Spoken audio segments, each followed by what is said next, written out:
네, 오늘 10월 10일 토요일입니다. 하나님 말씀 함께 나누기를 원합니다. 우리 하나님 말씀 나누기 전에 먼저 공동기도 제목으로 기도하는 시간 갖도록 하겠습니다. 기도하시겠습니다. 홍석화 집사의 암을 치료해 주십시오. 배옥준 집사의 뇌졸중을 치료해 주십시오. 언어가 회복되고 오른쪽 팔다리에 힘이 생겨나도록 해주십시오. 거가나 집사의 허리를 치료해 주십시오. 고나다 집사가 다시 걷도록 해주십시오. 최영수 형제의 어머니의 암을 치료해 주십시오. 장병 집사의 뇌졸중을 치료해 주십시오. 언어가 회복되고 오른쪽 팔다리에 힘이 생겨나도록 해주십시오. 김태남 집사를 회복시켜 주십시오. 오기선 어린이의 백혈병을 치료해 주십시오. 우한피렴으로부터 우리를 지켜주십시오. 예수님의 이름으로 기도합니다. 아멘. 아멘. 오늘은 예레미야 45장입니다. 1절에서 5절 아주 짧은 장입니다. 예레미야 중에 가장 짧은 장이 아마 45장일 것 같습니다. 45장에서는 바룩에 대한 이야기가 나옵니다. 아마 여러분 바룩을 잘 기억하지 못하실 텐데요. 바룩은 누구냐 하면 예레미야를 썼던, 예레미야서를 썼던 사람입니다. 예레미야가 자기가 불러주는 대로 그 성경을 기록하게 하지 않습니까? 그 성경을 기록했던 사람이 서기관 바룩이었습니다. 우리가 그동안 예레미야를 쭉 읽어오면서 바룩에 대해서 몇 가지 사건이 있었는데요. 아마 이런 걸 기억하실 것입니다. 하나님께서 예레미야에게 명령을 하십니다. 땅을 사라 그럽니다. 백성들이 믿지 않습니다. 백성들이 하나님께서 이 백성들을 다시 바벨론으로 잡혀가게 하셨다가 거기서 다시 돌아오게 하시고 하는 것을 믿지 않습니다. 그랬더니 하나님께서 예레미야를 통해서 한 가지 일을 하게 하십니다. 그게 바로 땅을 사라는 겁니다. 나라가 망해가는데 지금 외국에 의해서 땅이 정복을 받는데 하나님께서 땅을 사라 그러십니다. 그 땅을 사서 그 계약서를 쓰죠. 그리고 그 계약서를 바룩에게 맡깁니다. 그때 이 바룩이 그 계약서를 받았던 사람입니다. 또한 아마 보실 텐데 이런 사건도 있었습니다. 예레미야 시대 때 여호야김 4년에 하나님께서 이 이스라엘 백성들의 죄악이 아주 극에 달했을 때입니다. 극에 달했을 때 하나님께서 예레미야에게 찾아오셔서 말씀하시기를 내가 불러주는 대로 다 쓰라 그럽니다. 그래서 지난 한 3, 40년 동안 요시아 때부터 있었던 쭉 그 많은 하나님의 말씀을 성경에 다 기록하게 합니다. 그 다음에 이것을 기록해서 네가 성전에 가서 성전에 찾아오는 사람들에게 그것을 낭독해 주라 그러죠. 그런데 예레미야는 감옥에 있기 때문에 자기가 낭독할 수가 없었습니다. 그래서 그 낭독할 책을 바룩에게 주었고 바룩이 가지고 성전에 올라가서 사람들에게 이것을 낭독했습니다. 아마 그 기억나실 것입니다. 그때 낭독했을 때 사람들이 놀래가지고 그 말을 듣고 막 금식하고 이런 일이 벌어지지 않습니까? 그 금식할 때 여후디라는 사람이 있었습니다. 여후디가 이 말을 듣고 충격을 받아요. 그래서 고관들에게 갑니다. 고관들에게 이것을 보고를 했습니다. 그랬더니 고관들이 다시 왕에게 찾아가죠. 그게 여호야김 왕입니다. 그랬더니 여호야김 왕이 여후디에게 그 책을 가지고 와서 읽으라 그랬습니다. 여후디가 그것을 읽었습니다. 읽을 때 그때 여호야김이 겨울 궁전에 있었습니다. 난로불을 펴놓고요. 여후디가 예레미야서를 쭉 읽어 나가니까 몇 장 읽으면 그 달라 그러죠. 달라 그래서 면도칼로 다 갈기갈리 찢어가지고 그것을 화로불에 던져버립니다. 여호야김이 그런 일을 하죠. 그리고 죽음 당하는 이야기를 했습니다. 그때 이 일을 했던 사람이 바로 이 바룩이었습니다. 그런데 이 바룩이 그 예레미야와 같이 있다가 예레미야와 같이 그 애굽으로 이렇게 잡혀오는 그런 일을 하는 것입니다. 그러니까 바룩은 하나님의 일을 열심히 하는 사람이었고요. 그리고 예레미야와 항상 같이 있었습니다. 자, 그런데 오늘 이야기는요. 하나님께서 예레미야에게 그 성경을 쓰라고 백성들에게 그 선포할 그 성경을 쓰라고 할 그때에 있었던 일입니다. 바룩의 개인적인 일이 기록되어져 있습니다. 자, 1절 보십시오. 유다의 요시야 왕의 아들 여호야김 넷째 해에 하나님의 말씀이 임할 때 그때입니다. 네리야의 아들 바룩이 예레미야가 불러주는 대로 이 모든 말을 책에 기록하니라.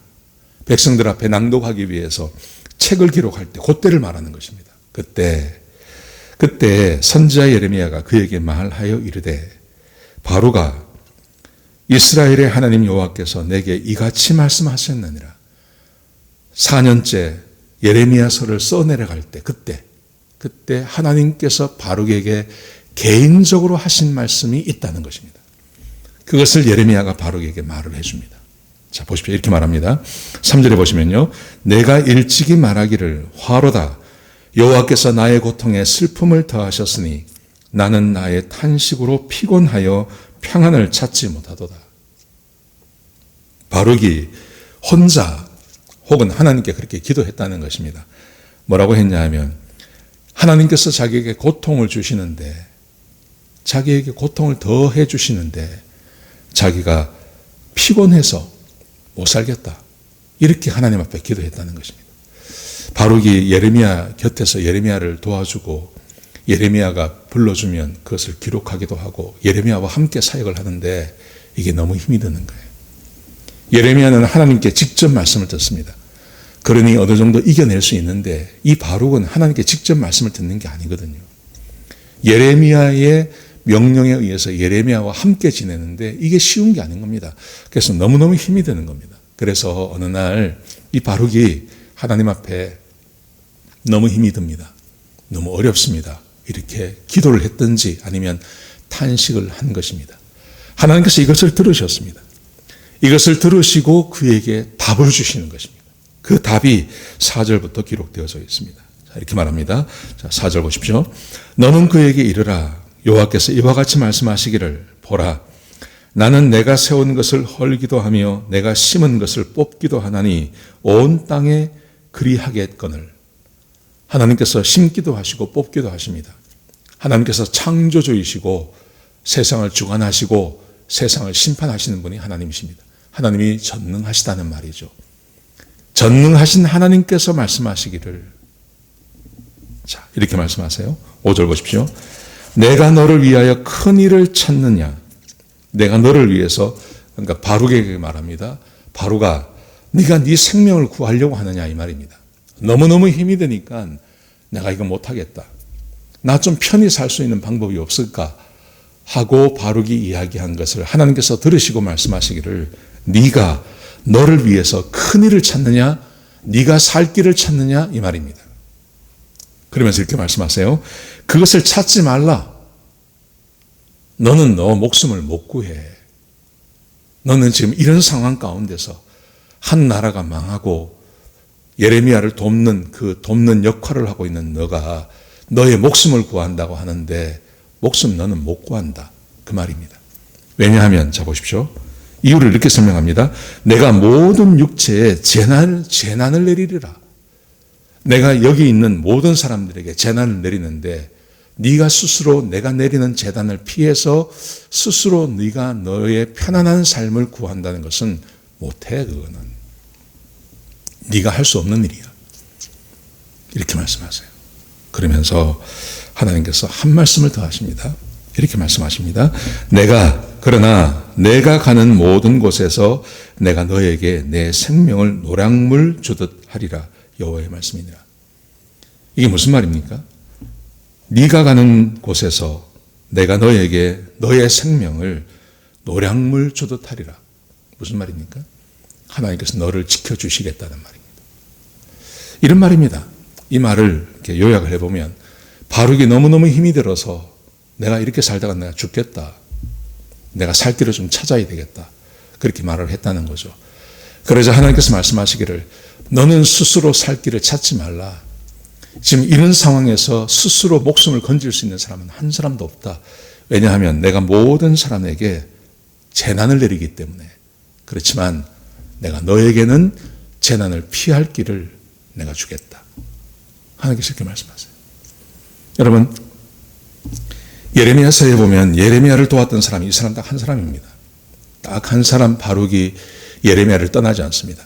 절대 떠나지 않고 그 옆에 붙어 있습니다. 그리고 하나님의 일을 끝까지 합니다. 끝까지 하나님의 일을 한 이 사람을 하나님께서 기억하시고 그리고 유다 땅에 재난을 내리시는데 그 재난을 피할 길을 이 바룩에게 주시겠다고 약속하고 계신 것입니다. 오늘 본문이 우리에게 주고 있는 교훈은 아주 간단합니다. 하나님의 일을 하는 것 쉽지가 않습니다.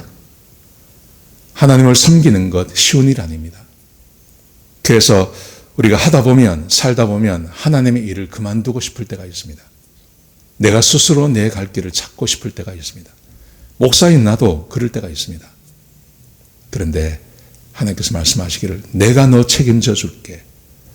객관적으로 생각해 보십시오. 사람이 자기의 생명과 자기의 삶을 책임지는 거하고 전능하신 하나님, 심기도 하고 뽑기도 하시는 그 하나님께서 내 삶을 책임져 주시는 거하고 어느 게 더 좋을까요?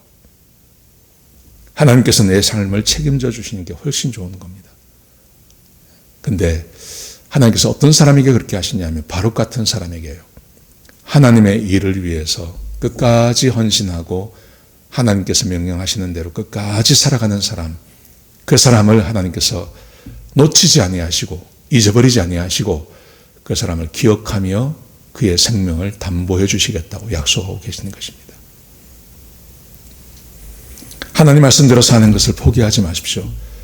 하나님을 섬기는 것을 포기하지 마십시오.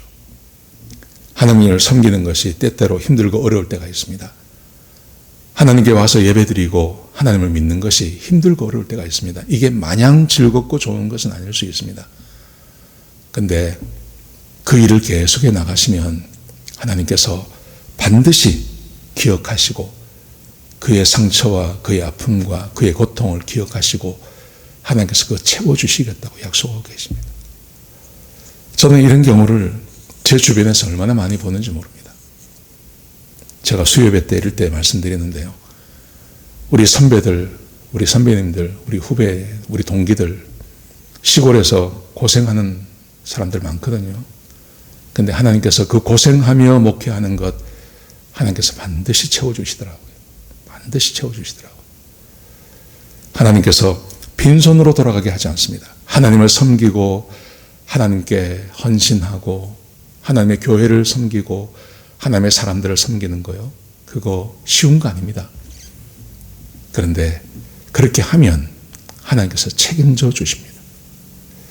여러분 오늘 이 본문에서 하나님께서 직접 말씀하시잖아요. 네가 큰일을 도모하느냐? 큰일이라는 것은 바룩이 자기의 생명을 좀 보존해 보려고 하는 거 아닙니까? 그런데 그렇게 할 수 없어. 내가 모든 육체에 재난을 내리기 때문에 이 재난에서 피할 자가 아무도 없어. 그런데 내가 너는 책임져 줄게. 바룩이 예레미야를 위해서 헌신하고 하나님 말씀을 위해서 헌신할 때 하나님께서 이 약속을 주고 계신 것입니다. 사랑하는 성도 여러분, 그러므로 우리는 때를 얻든지 못 얻든지 하나님의 일에 헌신해야 됩니다. 하나님을 섬기는 일을 멈춰서는 안 됩니다. 그게 힘들고 어려워도 그 일 하시면 하나님께서 반드시 책임져 주십니다. 우리의 삶을 책임져 주시고 우리가 살아가야 할 길을 열어주십니다.